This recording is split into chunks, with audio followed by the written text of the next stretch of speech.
अब तक हमने बात की मिडल ईयर कैविटी की। अब हम थोड़ा सा एक डिजीज के बारे में बात करेंगे जिसको हम कहते हैं ग्लू ईयर। ग्लू ईयर का दूसरा नाम है serous otitis media. Serous otitis media. Otitis media का मतलब क्या हो गया? Inflammation of middle ear. Inflammation of middle year.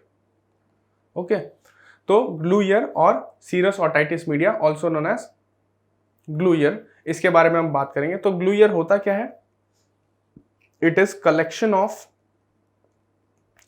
Of thick sterile glue like fluid, thick sterile glue like fluid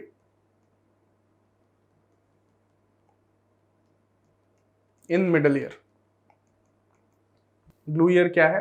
glue ear is collection of thick sterile glue like fluid in the middle ear, इसलिए इसका नाम है glue ear। ठीक है, it is most commonly seen in school going children।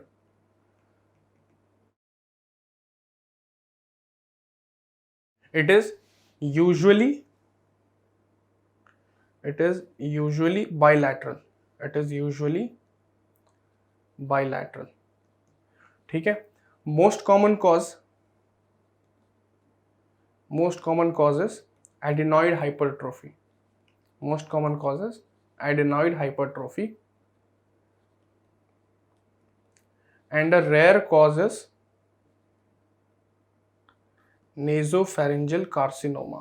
nasopharyngeal carcinoma।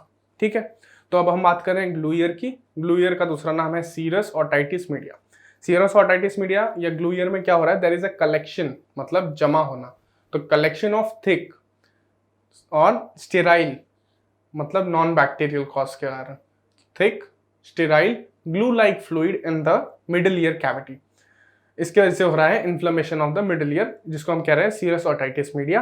It is seen in school going children commonly and it is usually bilateral। mostly it is bilateral। most common cause is adenoid hypertrophy and rare cause is nasopharyngeal carcinoma।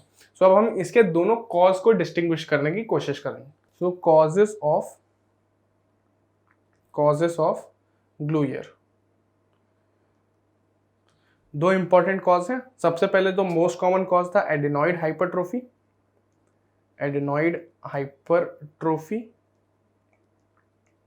और next cause था हमारा nasopharyngeal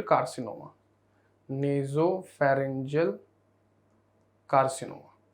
ठीक है, पहले हम adenoid hypertrophy के बारे में लिखेंगे। It is seen in school going children. It is usually bilateral, so it will cause bilateral eustachian tube block, which will lead to bilateral glue ear, and this is the most common cause। वहीं अगर nasopharyngeal carcinoma की बात करेंगे तो it is seen in elderlies और adult, but not common in the school going children. Okay, it is unilateral, so it will cause unilateral eustachian tube block, due to which we will see unilateral glue ear, and this is a rare cause of glue ear। ठीक है, किसी भी reason से अगर हमारा middle Eustachian tube block हो रहा है, वो कॉज कराता है हमारा ग्लू ईयर। ठीक है, सीरस ओटाइटिस मीडिया। और सीरस ओटाइटिस मीडिया में अगर आपको कोई पूछे what kind of hearing loss, तो आपका आंसर होना चाहिए कंडक्टिव हियरिंग लॉस। अब आप बोलोगे सर ये कंडक्टिव हियरिंग लॉस क्या होता है? अभी हम इस टॉपिक को खत्म करेंगे, पहले ग्लू ईयर को, और फिर मैं आपको एक बार हियरिंग लॉस के बेसिक्स के बारे में बता दूं। ठीक है, तो glue ear collection of thick sterile glue like fluid in the middle ear cavity. It is due to eustachian tube blockade. Most common cause is adenoid hypertrophy and it is also seen with the nasopharyngeal carcinoma। अब इसके बाद है कि आप उसको treat कैसे करोगे। सो इसका सर्जरी जो है that is most important. Surgery के लिए हम करते हैं मायरिंगोटोमी। मायरिंगोटोमी मतलब कट करेंगे किसको? मायरिंग को। मायरिंग का मतलब होता है हमारा टिम्पैनिक मेम्ब्रेन। टोमी का मतलब हो गया कट करना, तो हम मायरिंगोटोमी करेंगे, मतलब हम टिम्पैनिक मेम्ब्रेन में कट करेंगे। क्यों कर रहे हैं? वो जो पूरा फ्लूइड भरा हुआ है, अगर हम कट करेंगे तो बह के बाहर की तरफ आ जाएगा, इसलिए हम मायरिंगोटोमी करते हैं, सर्जरी। ठीक है, अब मायरिंगोटोमी कहाँ करेंगे? इन the antero inferior quadrant. In the antero inferior quadrant. जब हम टिम्पैनिक मेम्ब्रेन के बारे में पढ़ रहे थे तो मैंने आपको बताया था कि इसके 4 पार्ट में हम इसको डिवाइड करते हैं। ठीक है, एक होता है antero superior, antero inferior, postero superior and postero inferior. तो इसमें किसमें? ग्लूयर में हम मायरिंगोटोमी करते हैं in the antero inferior quadrant. यहाँ पे कहीं भी हम एक निक कर देंगे ऐसे, ठीक है, कट मार देंगे। उसके बाद हम करेंगे साथ में plus grommet insertion. Grommet insertion. Grommet insertion हम क्यों कर रहे हैं? यूस्टेचियन ट्यूब ब्लॉक हो गया है। यूस्टेचियन ट्यूब का काम क्या था? यूस्टेचियन ट्यूब का काम था मिडिल ईयर का वेंटिलेशन कराना। तो ये जो ग्रोमेट है ये एक ट्यूब लाइक स्ट्रक्चर है, ठीक है, दोनों साइड से इसका ओपनिंग है। तो हम इसको इस कट से यहाँ पे इंसाइज, यहाँ पे हम इसको डाल देंगे, किसको?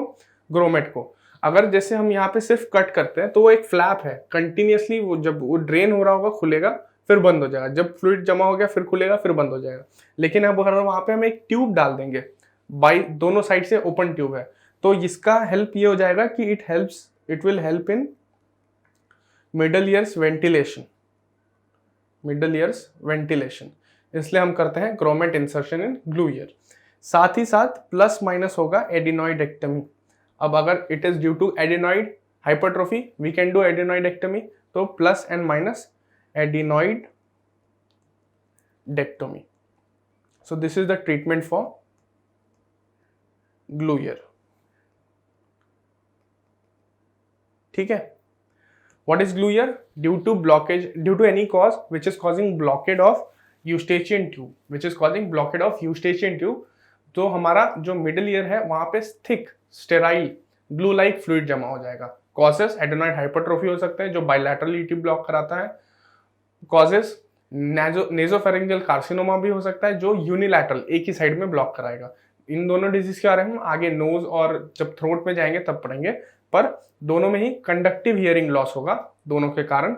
और इसका ट्रीटमेंट हम क्या करते हैं? हम करते हैं एक निक मतलब एक कट मारते हैं मायरिंग में। मायरिंग मतलब टिम्पैनिक मेम्ब्रेन, वहां पे हम एक निक करेंगे और वहां पे ग्रोमेट डाल देंगे, तो ड्रेन भी होता रहेगा फ्लूइड और साथ में वो जो ट्यूब है दोनों साइड ओपन है तो वेंटिलेशन का भी काम करेगा। अगर उसे ग्लू ईयर बच्चे को या जिसे भी ग्लू ईयर हुआ है अगर वो हो रहा है due to adenoid hypertrophy, we can also do or we can also think about the adenoidectomy।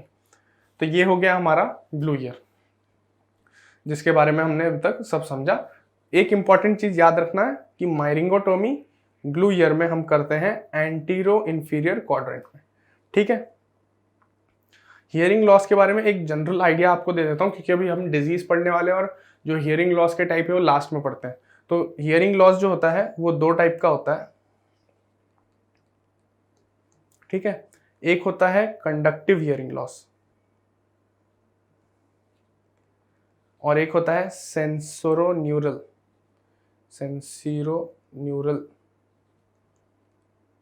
Hearing loss. ठीक है, तो जब अपन हम बात कर रहे हैं यहां पे, तो अगर कोई भी पैथोलॉजी मिडिल ईयर तक है, ठीक है, वहां तक हमारा हम कंडक्शन कराते हैं वॉइस का। तो अगर कोई भी पैथोलॉजी यहाँ है मिडिल ईयर तक, है ना, एक्सटर्नल ईयर और मिडिल ईयर में, उसकी वजह से अगर कोई हियरिंग लॉस हो रहा है तो वो होगा कंडक्टिव हियरिंग लॉस, क्योंकि conduction of air, conduction of voice is been hampered.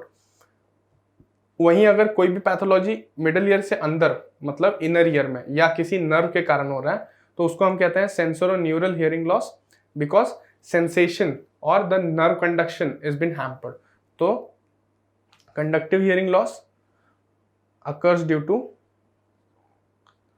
pathology of external or middle ear। वहीं जो सेंसोरोन्यूरल हियरिंग लॉस है, इट occurs due to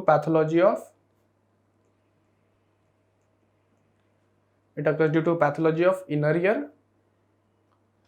और cranial nerve, mostly 7th and 8th। Okay तो ये हो गया हमारा बेसिक। तो अब हम एक बार देख लेते हैं उस मायरिंगोटोमी करते कैसे हैं और ग्रोमेट कहाँ इंसर्ट होता है। तो सपोज दिस इज, इसको हमने डिवाइड कर दिया 4 पार्ट में, नॉट एग्जैक्टली लाइक दिस, थोड़ा कर्व है ना, ऐसे 4 पार्ट में डिवाइड कर दिया।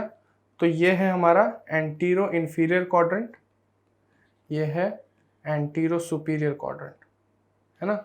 तो यहाँ हम देख रहे हैं निक कहाँ कर रहे हैं, हम यहाँ पे हम कर रहे हैं nick in the antero inferior quadrant. तो ग्लू ईयर में we do surgery that is myringotomy, मतलब वी आर कटिंग मायरिंग मतलब tympanic membrane at antero inferior quadrant. Okay, antero inferior quadrant using a myringotome. Myringotome का मतलब क्या है, it is a instrument for myringotomy,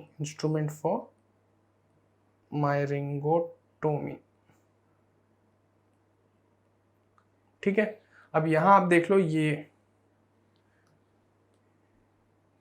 ठीक है, ये है ग्रोमेट, एक तरफ से ओपन है, अंदर की तरफ भी ओपन है। तो इससे क्या हो रहा है, कंटिन्यूसली आप एयर अंदर बाहर होगा, पैसेज वेंटिलेशन हो जाएगा मिडिल ईयर का।